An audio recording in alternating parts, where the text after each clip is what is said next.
मार मार इसे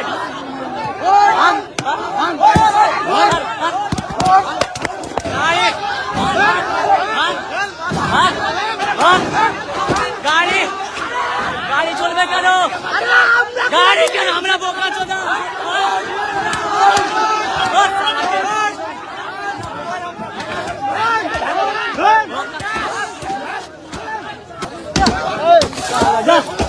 जा जा जा जा আমি ভাই রোজা তো এত ক্লান্ত হয়ে আছি আর তোমরা ভাই বাড়িতে বসে বসে আড্ডা দিচ্ছ ভাই মোথাবাড়ি আসতে তোমাদের কি হচ্ছে ভাই তোমাদের জন্য মুসলমানদের জন্য গলা বসে গেল আর তোমরা বাড়িতে বসে কি করছো তোমরা মুসলমান না তোমরা আসো না মাঠে মাঠে আসতে কি হচ্ছে ভয় কিসের ভাই ওলা করবি না মার সালা করে গে দুই কাটেগা মার সালা করে গে মার মার সালা साला जय श्री राम করছে সালাটা তোদের কারে ভটকা বলে দেব সালা হিন্দু বলতে কোনো থাকবে না সালা মোথাবাড়িটা মুছে দে সালা জয় শ্রী রাম গাড়ে ভরে দেব জয় শ্রী রাম জয় শ্রী রাম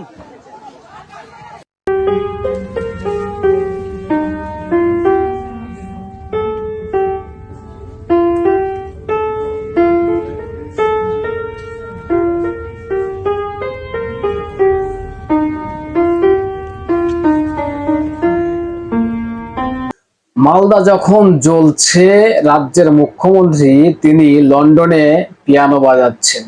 প্রিয় দর্শক আমি নয়ন রয় আপনারা দেখছেন হাবড়া টিভি। দর্শক পাচারটার কোনো সুযোগ নেই, পাচারটা আসেনি, হক অথেন্টিক পিওর বাস্তব রিয়েল কথাটাই বলতে এসেছি। যেটা সত্য সেটাকে স্বীকার করতে হবে, অন্যায়ের বিরুদ্ধে প্রতিবাদ করতে হবে। অন্যায়ের বিরুদ্ধে আমাদের প্রতিবাদ চলছে চলবে। দর্শক পয়েন্টে আসি। একদিকে জ্বলছে মালদার মোথাবাড়ি আর মুখ্যমন্ত্রী লন্ডনে গিয়ে মনের সুখে পিয়ানো বাজাচ্ছেন। আর পিয়ানো তো বাজাচ্ছেন মানে ওই আর কি বাজানোর দরকার তাই ঘুরছেন, পিয়ানো বাজাচ্ছেন, ফটো তুলছেন, কুণাল ঘোষ ফটো পোস্ট করছেন, সাংবাদিকদের সঙ্গে বসছেন। শিল্প হবে কোথায় সেই শিল্প সেটার কোনো খবর নেই। দর্শক যেটা নিয়ে বলতে এসেছে আজকে সেটা বলি। মালদায় জ্বলছে হিন্দুদের ঘরবাড়ি আর মুখ্যমন্ত্রী লন্ডনে পিয়ানো বাজাচ্ছেন, মজা নিচ্ছেন।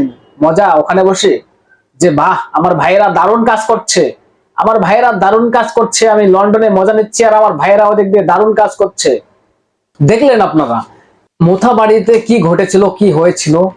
যারা হিন্দু ধর্মের মানুষ তারা রাস্তা দিয়ে জয় শ্রীরাম বলতে বলতে যাচ্ছিল, তো পরের দিন এরকম পরিস্থিতি যে জয় শ্রীরাম, মুখের ভাষা তো শুনলেন আপনারা, যে জয় শ্রীরামকে বলছে ওটা করে দেব। আমি আর বলতে পারছি না দর্শক, এসব আপনারা ভিডিওতে শুনলেন। এত সাহস এরা পায় কোথা থেকে, এত সাহস পায় কোথা থেকে এরা? বেছে বেছে হিন্দুদের ঘর বাড়ি ভাঙা হচ্ছে, যারা রাস্তায় ড্রাইভার গাড়ি চালাচ্ছে বেছে বেছে জিজ্ঞাসা করে করে মারছে যে হিন্দু হিন্দু হিন্দু বলে গাড়ির থেকে মানে হিন্দু বলে গাড়ি থেকে নামিয়ে মার, গাড়ির কাঁচ গ্লাস সব ভেঙে দিয়েছে এবং প্রায় 70 থেকে 80 দোকানে হামলা করেছে, দোকানপাট লুট করেছে। আর কয়েকশো গাড়ি তো ভেঙেছে, গাড়ি কতগুলো ভেঙেছে তার কোনো ঠিক নেই। এইভাবে হিন্দুদের উপরে অত্যাচার হচ্ছে। আপনারা শুনলেন তো, এই যে যুবক ডাক দিচ্ছেন, জিহাদের ডাক দিচ্ছেন যে আমি রোজা রেখেছি তোমাদের জন্য, মুসলিমদের জন্য লড়ছি, তোমরা বাড়িতে কেন বসে রয়েছো? ভাবুন হিন্দু, ভাবুন হিন্দু, ভাবুন, জাগুন জাগুন, বাটেগা তো কাটেগা, এক রয়েগা তো ছেব রয়েগা। রাজ্যের মুখ্যমন্ত্রী লন্ডনে গিয়ে ঘুরে বেড়াচ্ছেন আর রাজ্যের এরকম পরিস্থিতি, দুদেল গায়েরা খেপে পড়েছেন, নেমে পড়েছেন। এগুলো হচ্ছে মুখ্যমন্ত্রীর নির্দেশেই হচ্ছে, কারণ মুখ্যমন্ত্রী যে ধরনের উস্কানি দিয়ে থাকেন তার কারণেই আজকে এরকম ঘটনাগুলো ঘটছে। একের পর এক হিন্দুদের উপর অত্যাচার হচ্ছে, বাড়িঘর ভাঙা হচ্ছে, লুটপাট করা হচ্ছে, জায়গা জমি দখল নেওয়া হচ্ছে, সরস্বতী পুজোয় বাধা, লক্ষ্মী পুজোয় বাধা, কলেজে সরস্বতী পুজো বন্ধ করে দিয়ে সেখানে আচার নিত্যার চলছে। বাংলাদেশ কালচার তৈরি হয়েছে এই রাজ্যে। দর্শক যেটা খবর, বিএসএফ ওখানে নেমেছে, প্রায় 70-80 জন বিএসএফ নাকি ওখানে নেমেছে এবং হাইকোর্টে একটা মামলা হয়েছে। বিজেপি নেতা তরুণ জ্যোতি তেওয়ারি তিনি একটা মামলা করেছেন হাইকোর্টের তরফ থেকে। রাজ্য পুলিশকে জানানো হয়েছে যে রিপোর্ট দিতে হবে। মালদায় কি ঘটনা ঘটেছে, পুলিশ কি স্টেপ নিয়েছে সেটা রিপোর্ট কোর্টকে দিতে হবে। আমি একটা কথা এখানে বলি দর্শক, এইগুলো দেখে বাংলাদেশ দেখছেন আর এই রাজ্যে এগুলো আপনারা দেখছেন, আমি হিন্দুদের উদ্দেশ্য করে বলছি, আপনারা যে এগুলো দেখছেন এগুলো দেখে আপনারা কি এখনো ঘুমাবেন? বলুন তো, আপনারা এখনো ঘুমাবেন? আপনাদের এখনো ঘুমাতে হবে? চোখ বুজে ঘুমাবেন? এইগুলো দেখে কি মনের ভিতরে একটু আঘাত লাগে না? এই ঘটনা যদি আপনার উপরে ঘটতো, আজকে তাদের উপরে ঘটছে, আজকে মালদায় হচ্ছে, মালদায় মোথাবাড়িতে হচ্ছে, কালকে আপনার বাড়ির পাশে হবে, আপনি তখন কোথায় যাবেন? কোথায় যাবেন আপনি? শুভেন্দু অধিকারী যে ডাকটা দিয়েছে, খারাপ কি করেছে? খারাপ কি করেছে যে দুনিয়ার হিন্দু এক হও, হিন্দু যদি বাঁচতে চাও বিভেদ ভুলে এক হও, বাটেগা তো কাটেগা, যোগীর সেই স্লোগান, এক রয়েগা তো ছেপ রয়েগা। কারণ বাংলায় যে অরাজকতার সৃষ্টি হয়েছে এই তোলামূলী পার্টির নেতৃত্বে, যেমন টিএমসি তেমন সিপিএম এবং তেমন কংগ্রেস।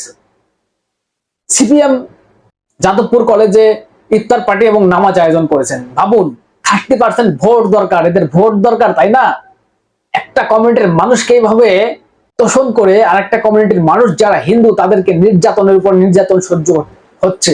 দর্শক, 2026-এ যদি এই সরকার আবার চলে আসে, এই তোলামূল পার্টি, এই বঙ্গে বাংলাদেশ তো হয়ে গিয়েছে, এটা কোনো বলার অপেক্ষা রাখে না। বাংলাদেশ হয়ে গিয়েছে, এখন পাকিস্তান হতে যাচ্ছে, পাকিস্তান হতে যাবে এই বঙ্গ।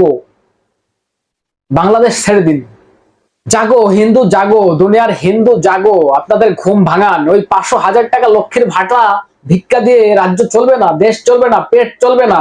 এই 500,000 টাকার জন্য যদি এরকম মান সম্মান হারাতে হয়, এরকম নিজের ধর্মকে মানে স্বীকার করতে পারবেন না, এরকম পরিস্থিতি তৈরি হয়, ভাবুন এদের দোষ কি ছিল মালদার মোথাবাড়ির? এদের অন্যায় হচ্ছে, এরা জয় শ্রীরাম কেন বলবে? জয় শ্রীরাম মালদায় মানে জয় শ্রীরাম চলবে না, হিন্দু শূন্য, সব কেটে ফেলবে। ভাবুন ভাবুন ভাবুন, মালদায় শুরু হয়েছে, কালকে আপনার বাড়ির পাশে হবে। এই গলা ফাটা চেল্লিয়ে কোনো লাভ নেই, আপনারা যদি না বোঝেন, না ভাবুন, আজকের থেকে ভাবুন, সিদ্ধান্ত নেন কি করবেন। বাঁচতে পারবেন তো? আপনার ছেলেমেয়েরা বাঁচতে পারবে তো? 2026-এর পরে, 10 বছর পরে যদি এরকম চলে সরকারটা, কি হবে আপনারা ভাবতে পেরেছেন? বাংলাদেশ না পাকিস্তান হবে, পাকিস্তান।